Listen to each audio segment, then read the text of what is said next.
Call this meeting in order. All rise for the Pledge of Allegiance.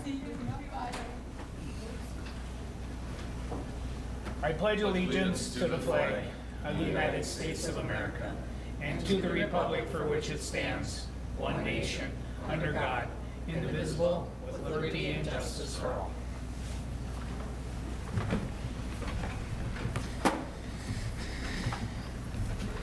Can I get approval of the agenda? So move. Second. Okay. There was some additions to it. Let's see here, we have, let's see, under consent agenda, there's I'll go through them here for Worms and Unique Boutique. And then under action items, volunteer ambulance department policy, ambulance training officer, and then release of a first right of refusal. Anything else? Can I get a motion to approve? So move. Can I get a second? Second. All in favor, say aye. Aye. Opposed? Motion carried. Open forum.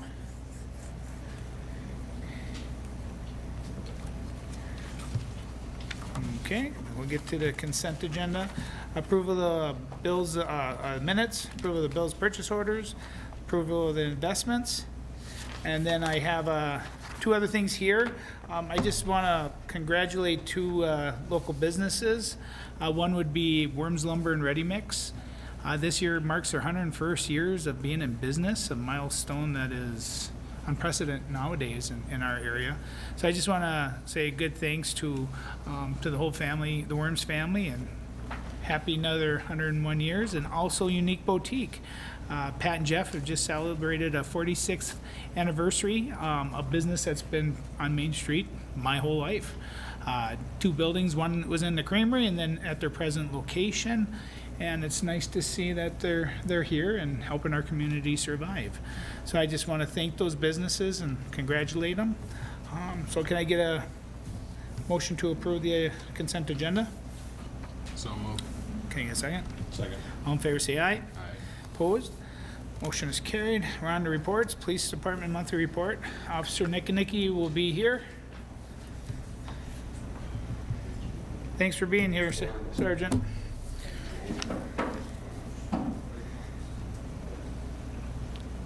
All right. Total of 39 citations were written for the month of May 2021. 84 verbal warnings, 0 written warnings. For the month of May 2021, we received 378 calls or requests for service. This time last year of May 2020, we received 354 calls or requests for service. At the end of May 2020, we ended with ICR 2020-1476, and at the end of May 2021, we are at ICR 2120-1647. Agency assists for the month of May 2021, we received 28 agency assist calls. And also, just an added thing here, we had an uptake on noise complaints from Willow Express and Casey South. The police department did monitor those with a meter, and those reports were given to admin. So I do not have those with me. Any questions, comments, concerns? None. No? That's it. Thank you. Appreciate it. City Attorney report, Scott?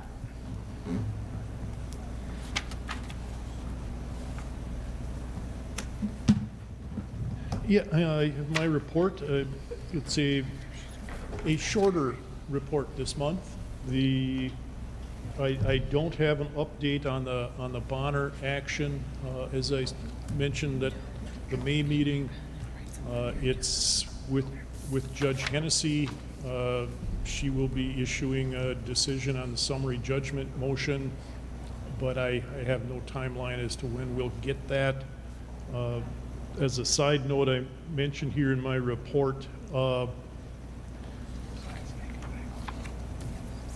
we actually had another brief hearing with the judge and her clerk, because a lot of what we're arguing over is part of the building code, and apparently they were having a hard time finding and accessing the state building code. So we tried to help them work through that so they could actually find the rules and the laws that we were referring to. I'm still not quite sure why they weren't able to find them. Ultimately, my practice is when I find something that I'm using, I just save it as a PDF on my computer so it's easier to find next time. So I just ended up forwarding all the stuff I downloaded to them. So at least I know they've got the rules. So we'll see what happens. And the other, just as a follow-up, you had granted a variance at your last meeting, and I just wanted to we prepared a recordable document that would then become part of the record for the property about the variance. A final thing that came up after I issued my report, and it's later on your action items, is a request to release a right of first refusal. And, you know, gosh, this is going back 15, 20 years ago when we were developing, you know, property for commercial and industrial purposes. And this is, you know, this particular request is in the properties that are just west of the clinic and the townhomes. And it, you know, the practice at that time, you know, if someone came up and was going to build a building and start a business, the city would give them, you know, assistance in various forms, and one of them was usually to sell the property at a pretty reduced price. But then we would have a covenant in the deed that, you know, they actually had to develop it. And then to kind of also, you know, the fear was that we didn't want to, you know, transfer property to somebody at a pretty steep discount and then have them not develop anything. They just flip it and sell it at full market price and pocket the difference.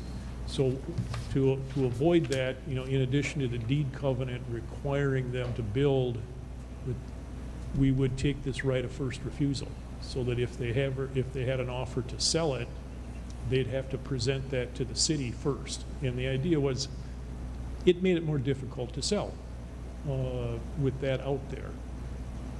Again, you know, this is, you know, 15 plus years ago, and now one of the properties it's been there a long time, and they've done everything they said they would and have been doing it for a long time.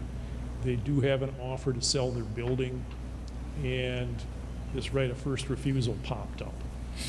And so in your action items, you're being asked to approve releasing that right of first refusal, saying that, you know, we're not, you know, we don't need it, we're releasing it, and that will allow the sale to go forward.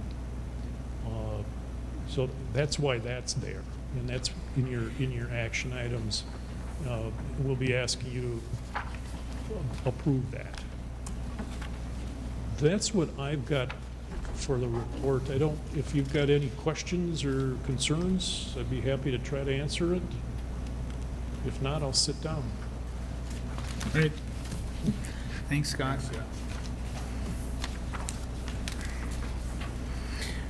All right, we're on to engineering report. We have our new civic engineer, Nick Gilliams. Pleasure having you here. All right, good evening, Mayor and City Council. Nick Williams, WSB. I think we'll do a formal introduction of the report. Is that right, Colleen? Should I just go through the report now? Okay. Yep, just go for it. So we'll go through the report. So update for the month. So the chip seal project, the 2021 chip seal project, we are going to be having a pre-con here later in July. Contractors indicated a August 4th start date. So once we have that pre-con, we should get more details on scheduling. 2021 street improvement project, we have a pre-construction meeting next Wednesday, the 23rd. So we'll get a schedule from them at that point. They have indicated after the 4th of July they'd like to begin. There is one issue with Centerpoint Energy. There's some shallow gas mains encountered, so they are going to be relocating those. I don't have an exact schedule, but they did say they'd be out in July. So they'll be at the pre-construction meeting. We'll get more details on that. 2020 street improvement project, WSB will be doing a final walkthrough with Gary to identify any outstanding issues left. Not a lot left, but there's a few things that they still need to address. I imagine they'll be out in June or July when they come out for the 2021 project to address those items. Fifth Avenue storm sewer system, we have developed a preliminary plan. Me and Gary talked about that today, so we're going to work together on call it a short-term fix until we can develop a long-term plan. But me and Gary work with that in conjunction with Colleen on that.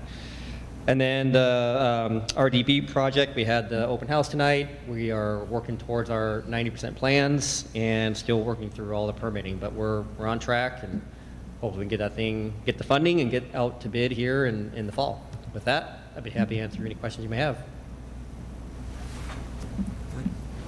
Good. Thanks, Nick. All right, thank you so much.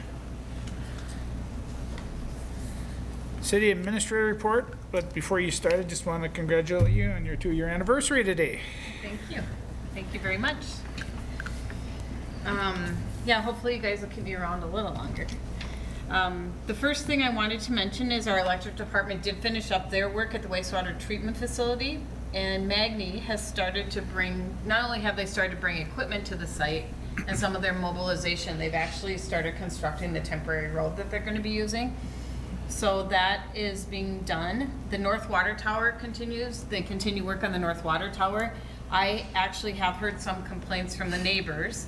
Fortunately, Gary, I think it was Gary and Stacy or so. Anyway, they went and put door hangers on the doors, and that made a huge difference. So people were aware that there was going to be a significant amount of noise. Right now, it's the worst of it because they're sandblasting the outside. Once they get through that, we're hoping it doesn't last very long. The noise should be much less. So that project is on track to be done when it's supposed to be. So, which is August, I think. So it's going to take most of the summer, but we'll have a nice project when we're done. I did receive an update from Representative Anderson stating that the fire remediation grant funds and sales tax exemption are currently in the ombudsman bill. So if the legislature can actually get along and come to a conclusion, then I think that will be part of the legislative package that gets approved. As we talked about the RDB and as we've talked about before, right now there's no word on the bridge bonding dollars. That's really the one key piece that we need in order to move forward with our RDB project. In your packet, you received Tracy Ryan's report that was provided to the Melrose Area Development Authority at their regular board meeting on June 10th. Tracy's number one priority is housing. That's the city's number one priority and has been, and that is what we continue to work very, very diligently on. There were several MADA members along with Council Member Hill that were able to tour a newly opened tax credit project in Waite Park that was developed by Sands Company. The project would be similar to workforce housing that we would need in Melrose. I believe in your packet there was some information on that. I will tell you, it was a beautiful project. It's a very nice project. So with that, I don't have anything else unless the mayor or council has any questions for me. All right. Then we're on to action items. It's going to be the 2021-2022 workman's compensation insurance quote. Good evening. We received our quote for our auto and liability insurance for May of 2021 through May of 2022. The total quote is $98,823, which is an increase from $90,049 last year. The cause for that increase, we did have about a 5% deterioration in our experience mod for auto insurance. We had a couple of claims. And then there was an increase in the liability insurance for Minnesota cities, and our insurance rep had said that's been across the board in Minnesota cities, unfortunately. So the general fund share of the premium is 39%. The utility funds cover 61%. And as a reminder, we have a $5,000 deductible and a $15,000 aggregate. So the Public Utility Commission did approve our insurance quote at their meeting Monday night. So we are looking for action from the council to concur with the Public Utilities Commission. Okay. Is there any questions? Can I get a motion to approve? So move. Okay, second. Second. All in favor, say aye. Aye. Opposed, motion carried. Resolution number 2021-2022, resolution approving State of Minnesota Joint Powers Agreement with the City of Melrose on behalf of the city, its city attorney and police department. Is there any, So the council to give consideration to adopt the BCA's new Master Joint Powers Agreement. By law, the JPA must be approved by the city council. The purpose of the agreement is to create a method by which the agency has access to those systems and tools for which it has eligibility and to memorialize the requirements to obtain access and limitations on the access. So it's basically just a joint powers agreement with the BCA saying, you know, here's what you can have, here's what you can't. yeah. All right, can I get a motion to approve the resolution, please? So moved. Can I get a second? Second. All in favor, say aye. Aye. Opposed, motion carried. Resolution number 2021-23 to apply for the coronavirus local fiscal recovery fund established under American Rescue Plan Act. And then, Tessa, you're going to talk about? Yeah, I can okay. give you a real quick overview of it. So the city will likely be receiving some funds similar to the CARES Act. However, this is much broader in scope. With the CARES Act, it was limited on what we could spend it on, and we had to spend it in a very short amount of time. These funds are able to be spent on public health emergency costs, negative economic impacts, working with those, directing it to harder hit communities or areas within the communities, and also to improve infrastructure, which those were not eligible under CARES. We will be receiving our money directly from Stearns County. It comes through the state of Minnesota. For cities that are over 50,000, they've received it directly from the U.S. Treasury. Since this money has federal ties, there is additional reporting that we will have to do on it, and it could open up a single audit depending on when the funds are spent. So we would get 50% of the funds this year and 50% in '22.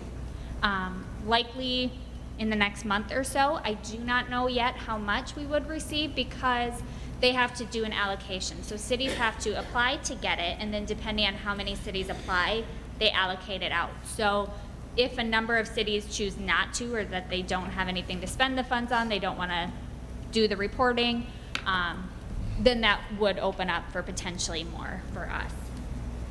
So with this, we have through December 31st of 2024 to incur costs, and we have through December of 2026 to actually spend it. So we have a lot more time. The one thing that was kind of stressed was with the CARES Act, we had to kind of move fast because we only had a few months to spend it. With this, they said really take your time and look at what would best serve your community, and as well maybe what other Stearns County or the state of Minnesota where they're funneling their costs that would impact Melrose if we coordinated with that or worked with that. So if the council chooses to move forward with this and direct us to apply for these funds, we'll have continued conversations going forward on what would be the best purpose to use them for the city. So the first step, if we choose to move forward, is this resolution, and this is allowing staff to apply for these funds. And then once we would have a amount that we've been designated, we would come back and have another resolution with your approval to accept that amount. Does anybody have any questions on this? We don't have to give what we're going to use it for right away, do we? Absolutely not. Nope, we can apply for it at this point, and we only really have to incur the cost by the end of 2024. So we have quite a bit of time to look at And we it. have no idea what dollar figure it is. You never even got a range. They said for a very rough estimate, you Yeah. could take your population times 100, 105, so that was very roughly 375,000. But again, that could change on allocations and how they have to do it, but just to Yeah. give you a very broad figure, it's a substantial amount. Yeah. Yep. I'm full steam ahead. I think we should move forward with doing this, because if we don't, someone else will get it. Unfortunately, Yep, it's gonna get spent, so might as well be us. I agree. Does that mean you're making a motion for that, Tony? So move. Okay, can I get a second? Okay, all in favor, say aye. Aye. Opposed, motion carried. All right, the council to give consideration for approving the revised ambulance policy. Is there anything we need to? Just a couple things to point out. I worked through this with the ambulance coordinator. A lot of the changes had to do with things with their relicensing. A couple other administrative options to note. I did add verbiage in there regarding the 2 additional officer positions that we approved in April. And then the other thing to note is their current policy had the age requirement of 18 years to be an EMT. The boards allow people to take that test and be certified at age 16. So they changed that a couple years ago, and I believe Sauk Center has also adapted theirs to be 16. I spoke with the ambulance coordinator, and she's recommending lowering that to 16. However, you would have to be 18 to be able to drive the rigs. We would not allow over that. I think the preference is still to hire 18 and up, but there are people that are looking to do ride-alongs and are passing their tests, and it opens some doors. That would be wonderful. I think that would be great. Yeah.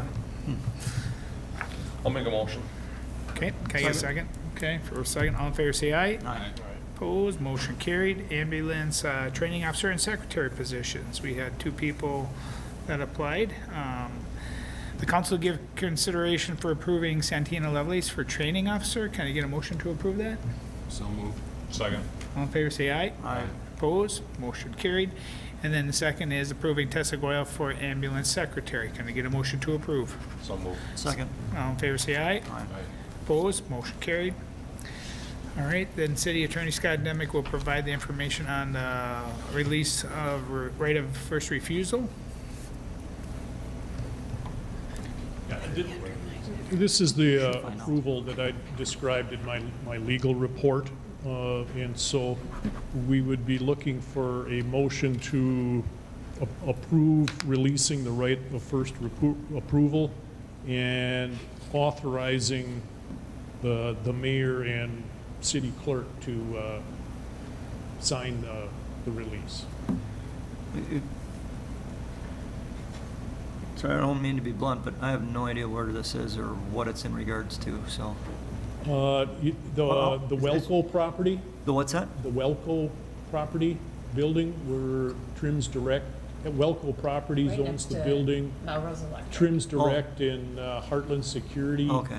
are occupying it, and I don't know, I think the building is being sold. I don't know that, They're all staying.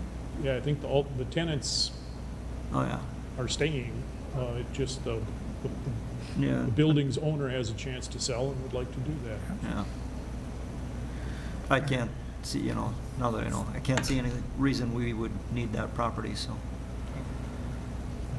Really not looking real in depth at it, but, Yeah, At this point, unless you yeah. want to buy it, I mean. well, if it's someplace where there's an easement, we may need something through or something, or a housing parcel that might be potentially suitable, but this is nothing of that, so. No.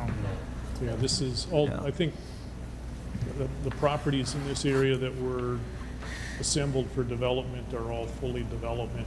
Right. So, It's wetland behind it, so Yep. I'm not gonna be able to do I'll anything. make a motion to approve. Okay, can I get a second? Second. Second, all in favor, say aye. Aye. Opposed, motion carried. Thanks, Scott. Thank you. Then we're on old business, nothing there. New business, nothing there. And then informational items. Utilities Commission, May 10th, meeting minutes. League of Minnesota Cities Insurance Trust came in to Melrose on October 2020 for an insurance appraisal. Copies attached. Also, just let everybody know that Riverfest is on the 25th, 26th, 27th. It's the all-school reunion, so a lot of fun things are going to be happening in town, and I would advise people to walk up and down Main Street. They have pictures of a lot of historic photos through town, and I've checked some of it out. It's been pretty amazing. So get around town and check everything out and stop by. Otherwise, can I get a motion to adjourn? Second. All in favor, say aye. Aye. Opposed? Meeting adjourned.